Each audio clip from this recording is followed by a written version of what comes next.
Diablo 4 is expanding massively on endgame content over previous games. Today we are going to explain all of the different forms of content you can enjoy at endgame, like Nightmare Dungeons, Whispers of the Dead world quests, Helltide events, and world bosses. But before we jump in guys, Blizzard have just given me some beta keys to give away. All you have to do is subscribe to the channel and comment below for a chance to win. And if you want a better chance to win, be sure to follow me on Twitch, because on Friday I'm going to be doing a giveaway on stream for the early access beta weekend.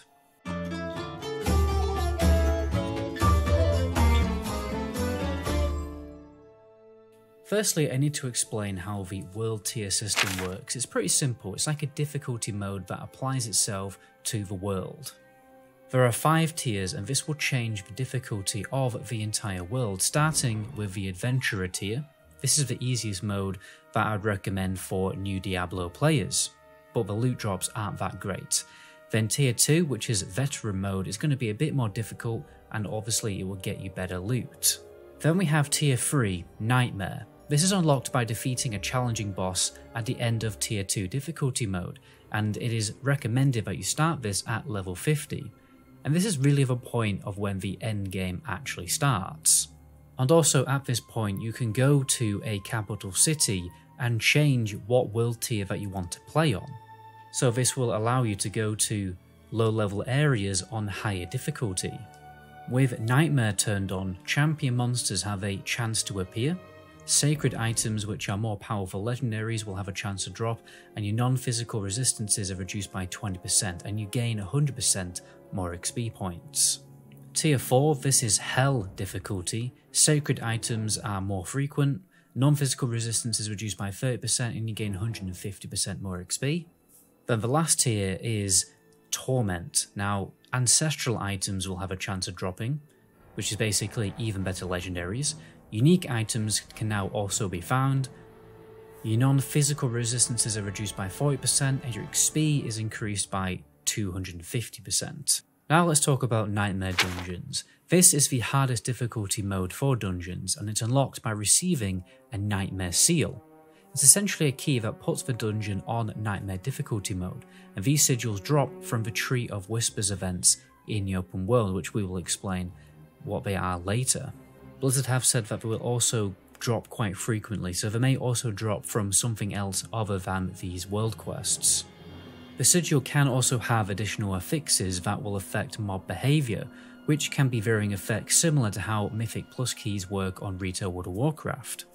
There's around 150 dungeons in the game apparently, and different dungeons have different chances to drop certain items and gear, so players will choose dungeons based on what gear that you can get. When you play on tier 4 difficulty, more difficult Nightmare Seals will start to drop with even better loot. Now, Whispers of the Dead is essentially a world quest system. They are cycling world quests and also bounty quests, very similar to how quests work in World of Warcraft. They are technically called objectives, but I have a World of Warcraft brain, so I'm just going to call them quests.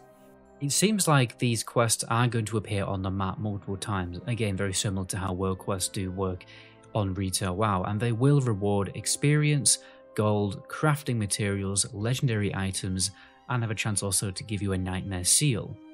They also drop a currency called Grim Favors, and this can be exchanged for items from a vendor. As of now, it seems like you will need to gain 10 Grim Favors in order to exchange it for an item. Now, these are unlocked from just day 1 of playing the game. You will need to complete the main storyline in order for these to actually start appearing on the map. And there is also negative effects to accepting the quest and then not completing it. However, it's not confirmed what these negative effects are going to be. Now we have Helltide events. This is a random open world event unlocked at tier 3 difficulty that will physically change the landscape to be more sinister and evil, and then lots of elite monsters will start to spawn in the area. These will only unlock at endgame when you have unlocked world tier 3, so again you have to defeat that endgame boss. These mobs will drop very good loot and also another currency called Cinders, which are used to unlock Helltide chests, which are scattered throughout the Helltide region. These chests will contain items specific to a certain slot, like a helmet, and this will change every Helltide.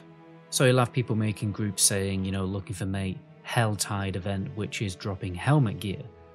You will actually drop your Cinders when you die, but you will be able to reclaim them if you go back to your corpse fast enough. So this sounds like a very dangerous high risk reward event, because you're going to have to unlock the chests while the zone is dangerous, while you're actually there. You can't just get the currency and then save it for later. By the way, it goes without saying, this is all subject to change. Probably should have said that at the start of the video, but oh well. World bosses also randomly spawn in the open world. Not sure what tier they unlock at or if they're unlocked at all tiers, but my guess is that again they're going to unlock a level 50 when you get to the Nightmare tier, tier 3. When near a world boss, you'll be prompted to join the fight with a little button on screen if you want to participate in the world boss event. And then at this point you can also zoom your camera out much more to see all the players, and it's going to feel more like you're playing an MMO. You don't need to pre-group with players or anything like that, because everyone taking part will get the loot. Now Blizzard said the game will ship with 3 world bosses.